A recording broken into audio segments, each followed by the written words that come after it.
Y bien, amables televidentes, en la entrevista estelar de Encuentro Directo, tal como habíamos anunciado, nos acompaña la noche de este sábado el doctor Carlos Salcedo, brillante abogado. Doctor, bienvenido. Gracias, Ramón, gracias, María. Yo me siento muy a gusto siempre que vengo aquí. Gracias, doctor. Y feliz año también. Bueno, felicidades, un año abundante, bendiciones, pletórico de éxitos. Amén, que así sea Amén. también para usted y su familia. Gracias.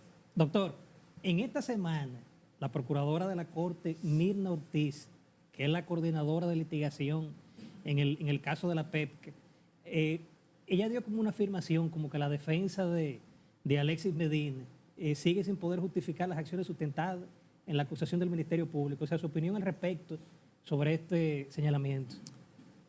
Mira, yo tengo que decir que Mirna Ortiz es uno de los recursos humanos más formados, experimentados que tiene el Ministerio Público, al que nos enfrentamos en este caso, pero que representa dignamente a la sociedad. Me apena que sea ella la que haya expresado eso, lo dice lógicamente para tapar el sol con un dedo, porque lo que nosotros hasta ahora hemos hecho en el proceso es demostrar, primero, hemos presentado excepciones e incidentes. Las excepciones e incidentes no son la réplica o la refutación fáctica a los hechos, a las imputaciones jurídicas y a las evidencias presentadas. Las excepciones e incidentes tienen por finalidad que la acción sea declarada sin acción, valga la redundancia, la incompetencia del tribunal, porque son asuntos puramente administrativos, la nulidad de la acusación, porque todo el proceso que llevó hasta la acusación fue levantado violando flagrantemente disposiciones constitucionales y legales, como el hecho de no transparentar todas las actuaciones, abrir la carpeta fiscal a la defensa, y eso es violatorio no solamente del Código Procesal Penal, sino de la Constitución y de los instrumentos internacionales. Pero además la nulidad de la acusación y la falta de acción por el hecho de que las imputaciones son imprecisas, no son claras, son en bulto, son empaquetadas, entre otras excepciones e incidentes. Pero dentro de esas excepciones e incidentes, hemos demostrado que el propio Ministerio Público, en su acusación en la página 35, reconoce que la ley 340 de lo que acusan a Juan Alexis Medina Sánchez como fundamento de la acusación establece que no hay consecuencias penales con relación a esas conductas. Y además demostramos que el propio Wilson Camacho, director de la PETCA, ha dicho públicamente, y el propio director de Contrataciones Públicas, Carlos Pimentel, han dicho que hay que modificar la ley para que haya dientes en la ley, que haya consecuencias penales. Ustedes recuerdan que esa ley sí tenía, en sus inicios, en abril del año 2006, tenía sanciones penales, pero era solamente no dirigida, en este caso, a los contratistas, sino directamente a las personas del funcionariado o empleomanía de cada una de las instituciones, entre otras cosas. Pero a los 6 meses se modificó con una ley, la 449-6, en agosto, y esa ley dejó sin efecto incluso las sanciones penales que no eran para los contratistas. Con lo cual, ahora hay un movimiento para que la ley, entonces, cuando se modifique, sí contemple sanciones penales. ¿Qué significa eso? Que en ausencia de tipificación penal, en ausencia de calificación jurídica de un hecho, simplemente si hay errores, violaciones, transgresiones de naturaleza administrativa, eso va ¿a dónde? A la jurisdicción administrativa. Que solamente lo que puede dictar la administración es la inhabilitación de la empresa que violó los procedimientos para la obtención de un contrato. Pero también demostramos nosotros que la ley 340 establece, ellos dicen que hubo falsedades en documentos para lograr esos propósitos, y resulta que la ley establece que las falsedades, si la hay en un proceso de esa naturaleza, que reitero, no lo hay en este caso, lo único que ocasionan es que es una causa de inhabilitación de la empresa. Por lo tanto, no puede ir al ámbito penal porque hay una sanción drástica. Una empresa que venda, que tenga equipos y que le cierren sus puertas, evidentemente es la sanción más drástica para una corporación. que además hay dádivas y sobornos, y resulta que la ley 340 establece también como causa de inhabilitación el que se hayan hecho ofrecimientos o se otorguen dádivas a los funcionarios. Pero además, de ninguna de esas cosas hay pruebas tampoco. Por lo tanto, se trata de una acusación volátil. Pero además, Mirna Ortiz habla de que nosotros nos vamos por las ramas, lo ha reiterado Wilson Camacho, y nosotros apenas ayer viernes hemos entrado en las refutaciones de fondo de la acusación. Que ahí es que el país va a escuchar cosas peores, que es lo que la defensa del Ministerio Público quiere tapar con un dedo. Yo siempre digo, se le atribuye a Juan Alexis Medina Sánchez el peor de sus males. Lo que dice la acusación, ser hermano del presidente, y con ese privilegio de ser hermano del presidente, negoció con el Estado Dominicano. Y resulta que el propio Ministerio Público aduce, reconoce que él sí puede negociar con el Estado Dominicano. Lo que no pudiera era negociar con la Presidencia de la República, porque la ley lo que establece es la prohibición para que familiares, hermanos, primos, esposos, cuñados, etcétera, negocien con las instituciones de las que se trata. Por ejemplo, si Juan Alexis Medina Sánchez hubiera negociado directamente, que no lo hizo, sino empresas, con la OISOE, presidida por el ingeniero Francisco Pagán Rodríguez. Francisco Pagán Rodríguez, que yo sepa, no tiene apellido Medina Sánchez. No es ni cata ni garrapata, como se dice popularmente, de Alexis Medina Sánchez. Por lo tanto, podía negociar Alexis directamente. Pero Alexis no negoció negoció una empresa. Y existe la ficción jurídica, la personalidad jurídica, que se separa de la persona física precisamente para tener patrimonio propio, participar en el negocio jurídico en todos los ámbitos.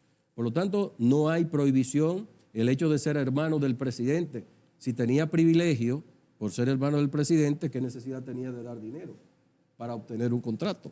Me imagino yo un funcionario público pidiéndole dinero al hermano del presidente.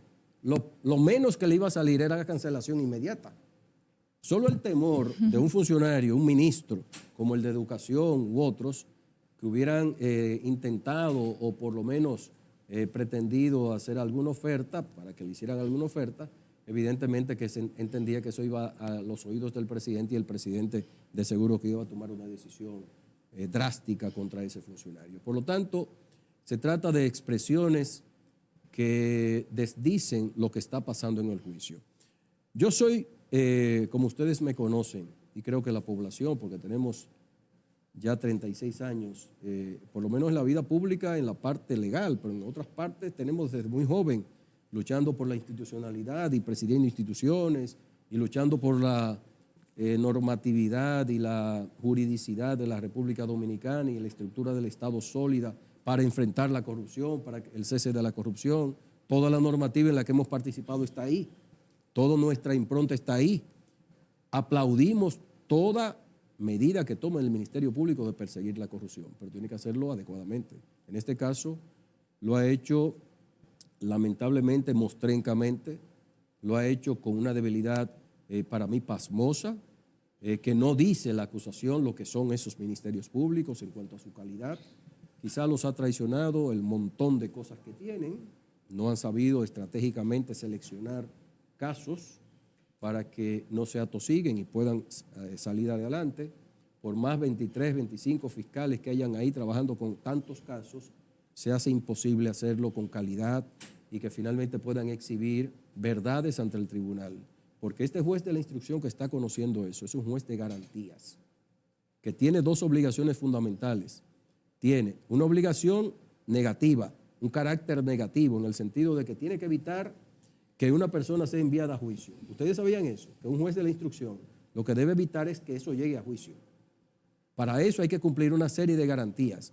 Y si se superan esas garantías porque hay fundamentación adecuada, elementos y evidencias suficientes, y hay una relatoría de hechos fundada debidamente, entonces podría haber, en este caso, un envío a juicio. pero en este caso no hay objeto a juicio, porque el objeto a juicio sería, vayan a la jurisdicción administrativa a ver si hay algo irregular ahí.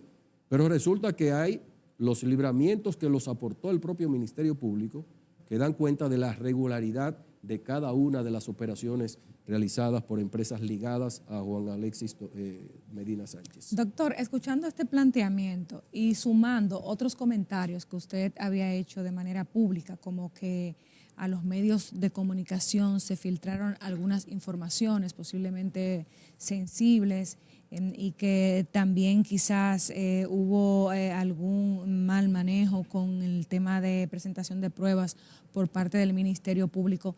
En esta nueva etapa del proceso, ¿cómo se siente usted? ¿Sigue usted con esos disgustos? ¿Mantiene ese planteamiento a estas alturas? Mira, excelente pregunta, porque una de las causas de la solicitud de nulidad del proceso está derivado del ocultamiento de informaciones por parte del Ministerio Público, al tiempo que hacían colados de información pública para, de alguna manera, provocar en la población respaldo, ¿verdad?, frente a una acción que finalmente resultó alicaída, débil. Cuando usted hace eso, es porque está débil. Si usted está fuerte, usted simplemente presenta la acusación ante la jurisdicción correspondiente, y las expresiones de un Ministerio Público cuando se presenta ante los periodistas es, yo creo que debe decir, miren, este caso que hemos presentado es un caso fuerte, vamos a esperar que la jurisdicción apoderada, el juez apoderado y los jueces posteriormente apoderados digan en derecho y conforme al ordenamiento cuál es la consecuencia de las conductas que están indicadas ahí. Pero usted comenzara a decir que la defensa es débil cuando usted lo que ha hecho es ocultar pruebas y trasegar evidencias que no tienen ningún valor de manera desaforada, evidentemente que no habla muy bien de un Ministerio Público formado, preparado para un Código Procesal Penal acusatorio, republicano, propio de un Estado constitucional de derecho, que es un manto de protección precisamente contra la arbitrariedad y el abuso de un Ministerio Público que finalmente, de alguna manera, tire lamentablemente por la borda los principios y derechos fundamentales. Yo creo que hoy día, y ha ocurrido, incluso ayer expresaba en la audiencia, que el Ministerio Público recibió pruebas contundentes antes de la acusación.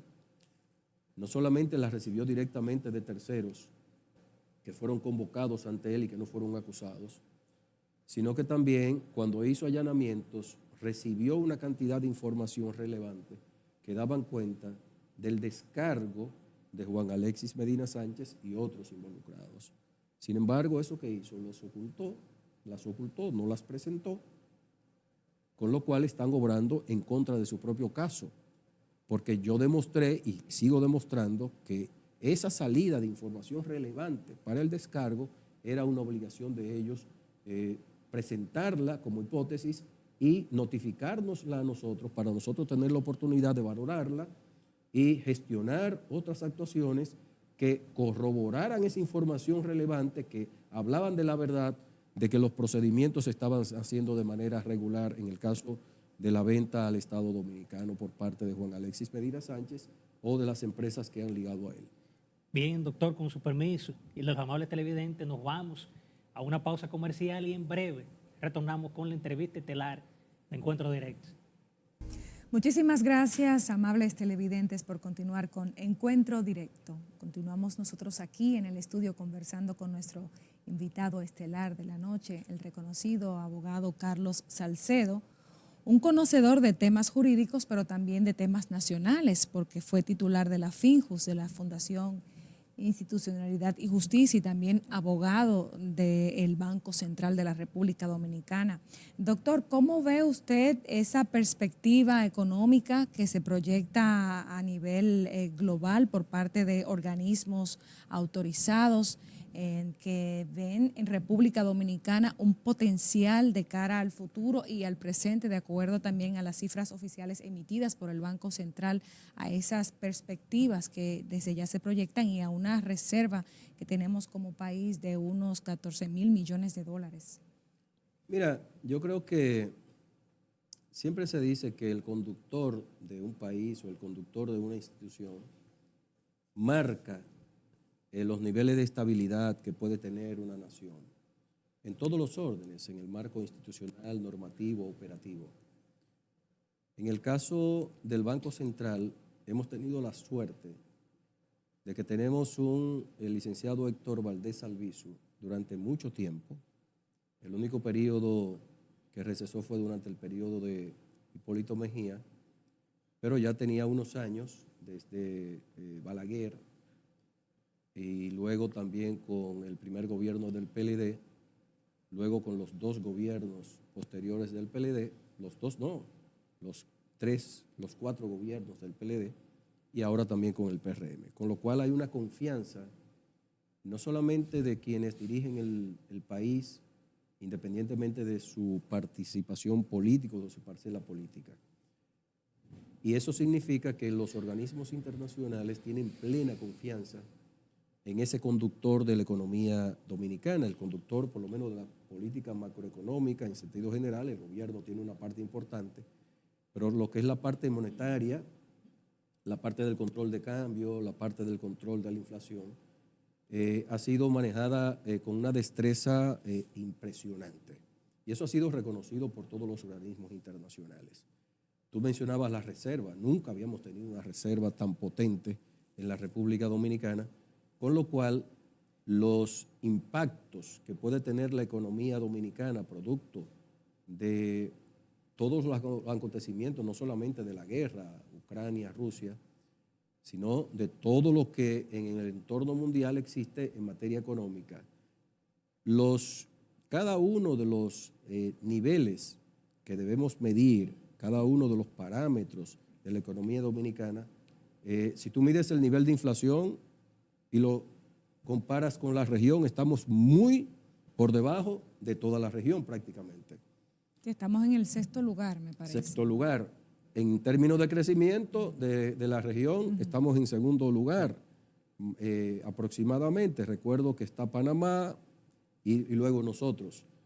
Quiere decir que todos los indicadores de la estabilidad del país frente a esos embates internacionales nos tienen a nosotros más que preparados para ello. Tan fuerte ha sido, tan diestro el manejo, que los efectos de la pandemia, ahora me enteré que para el gobierno ha representado un desembolso de más de 370.000 millones de pesos. Escuchamos esta semana lo que dijo el ministro de Hacienda, de Don Hochi, Vicente, y eso son una cantidad enorme de recursos que quitan para la inversión social, para la inversión de capital que reproduce riqueza.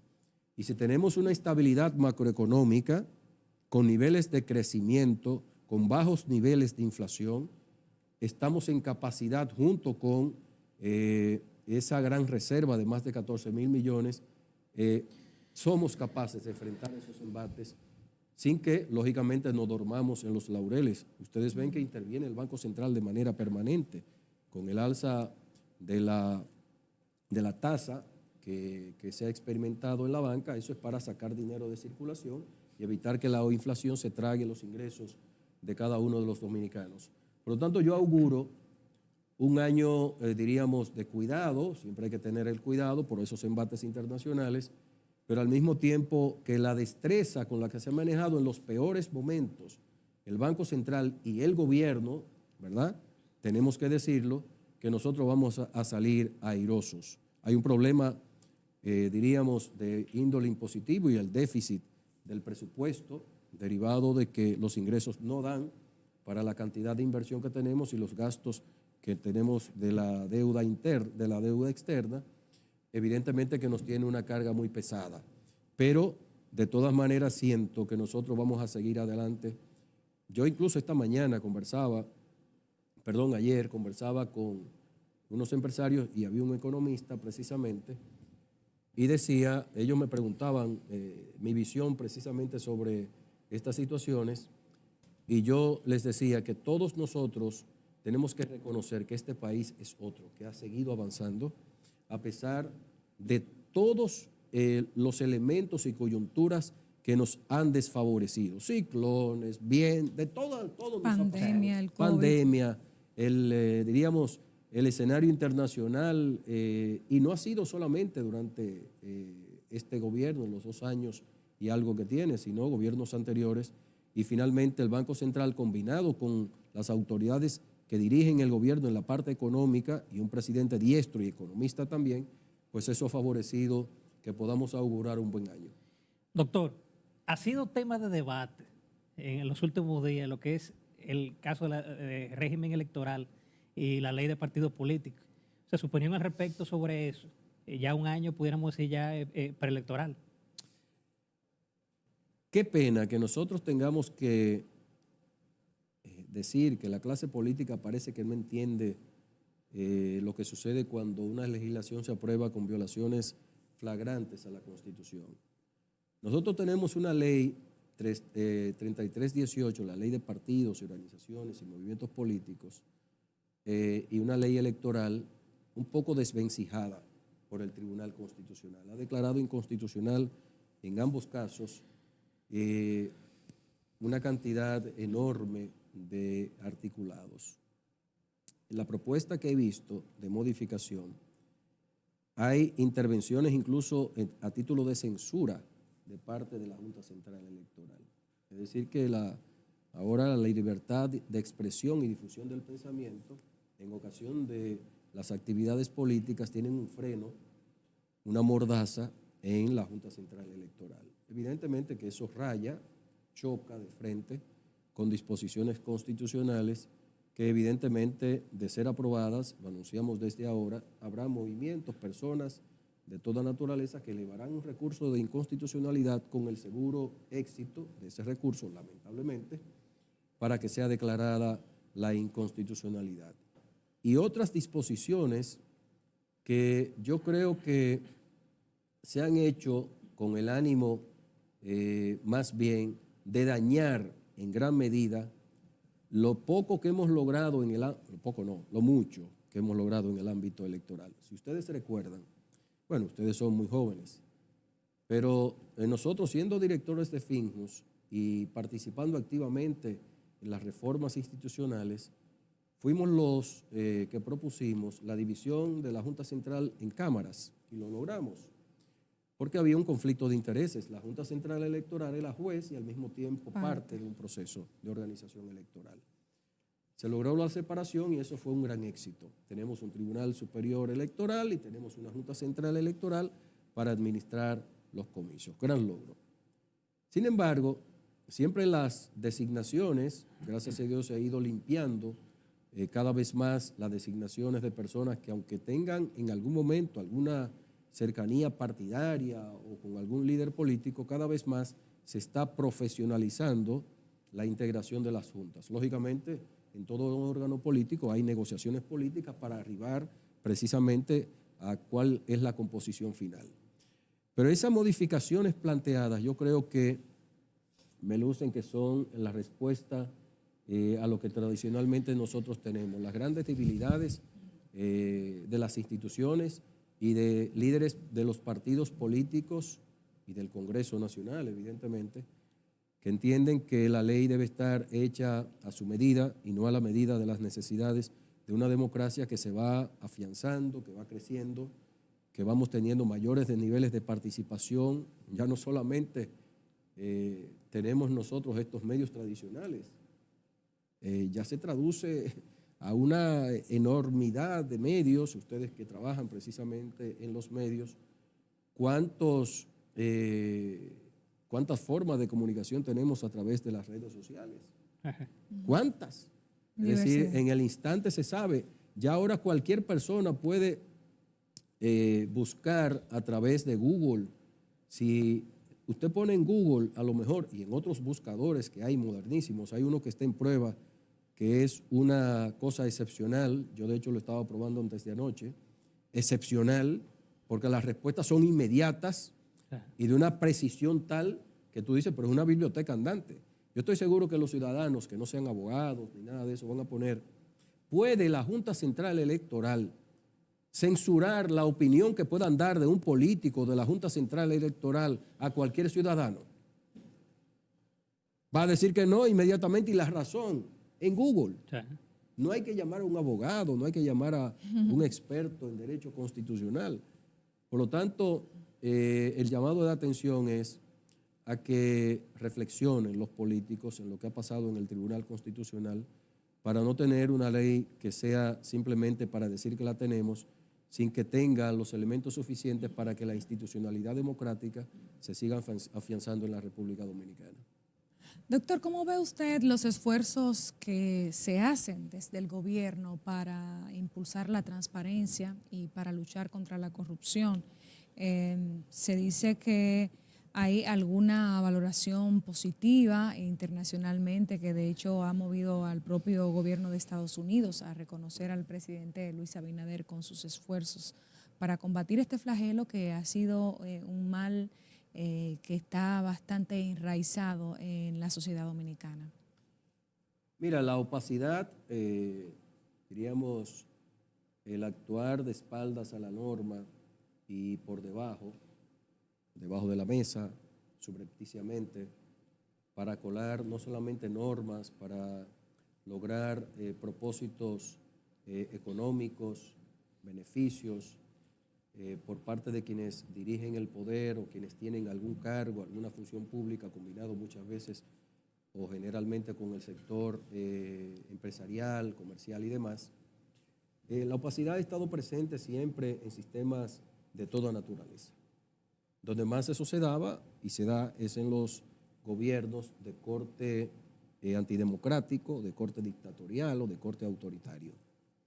Porque lógicamente el poder descansa en la persona del dictador o del monarca particularmente. Y no digo monarca para hablar de las monarquías de este tiempo, porque ya sabemos lo que ha pasado, por ejemplo, en España. En España, el antiguo rey Juan Carlos, que hizo un aporte enormísimo a la democracia española, enorme, hay que reconocerlo, no solamente la evitación en el año 73 de socavar los simientes del gobierno democrático y evitar un golpe de Estado, sino también de darle la mayor institucionalidad a una nación de esa naturaleza. Pero fíjense usted, cuestionado él, cuestionada la hija, cuestionado el otro, el yerno. Han tenido que sufrir consecuencias penales, incluso el ostracismo del rey está fuera de España incluso. O sea, hay una lucha precisamente para que quienes dirigen el poder de manera autoritaria y bajo el oscurantismo finalmente sean transparentes. La República Dominicana es una democracia, diríamos, no con pantalones tan largos, pero sí con pantalones largos ya. Nosotros hemos superado enormemente los criterios de oscuridad que pervivían en las instituciones públicas. La norma está ahí, ley de acceso a la información pública, ley de compras y contrataciones, ley de Cámara de Cuentas modificada, un sistema nacional de finanzas públicas con controles externos e internos mucho más sólidos. Todavía hay que trabajar mucho con la operatividad y el personal, pero nosotros tenemos mayor transparencia normativa y cada uno de los gobiernos ha ido avanzando, anteriores gobiernos, en ese sentido. En el caso del actual presidente de la República, creo que mejor no lo puede estar haciendo en ese sentido. Y luego ahí tú tienes una Milagros Ortiz Bosch, dirigiendo un área importante en el plano ético, que no tengo que hacer otra cosa que siempre quitarme el sombrero ante gente de tanta calidad moral, y otros funcionarios, Carlos Pimentel, en la Dirección de Contrataciones Públicas, mejor funcionario no puede ser. Es decir, hay un esfuerzo humano, palpable, visible, y hay un esfuerzo institucional incluso por corregir, enmendar normas que necesitan mayores dientes, como la ley 340-06 de compras y contrataciones, Y por lo tanto, esos reconocimientos que se han hecho a nivel internacional de la República Dominicana me parece que son muy válidos. Son refrendados por toda la población, pero claro, existe el peligro siempre de que quienes van al gobierno quieren cobrarse, en muchos casos, aquellas inversiones que han hecho para que el presidente de la República llegue a ostentar hoy día ese cargo tan importante. Bien, doctor, muy agradecidos por su participación aquí en el programa. Muy honrado. Gracias a ustedes, María, Ramón. Yo, como siempre, estoy atento a su llamado. Gracias. Que para mí es Gracias. muy agradable. Les deseamos feliz noche. Igual. Gracias, doctor. Bien, amables televidentes, nos vamos a una pausa comercial ya en la rectica final de Encuentro Directo.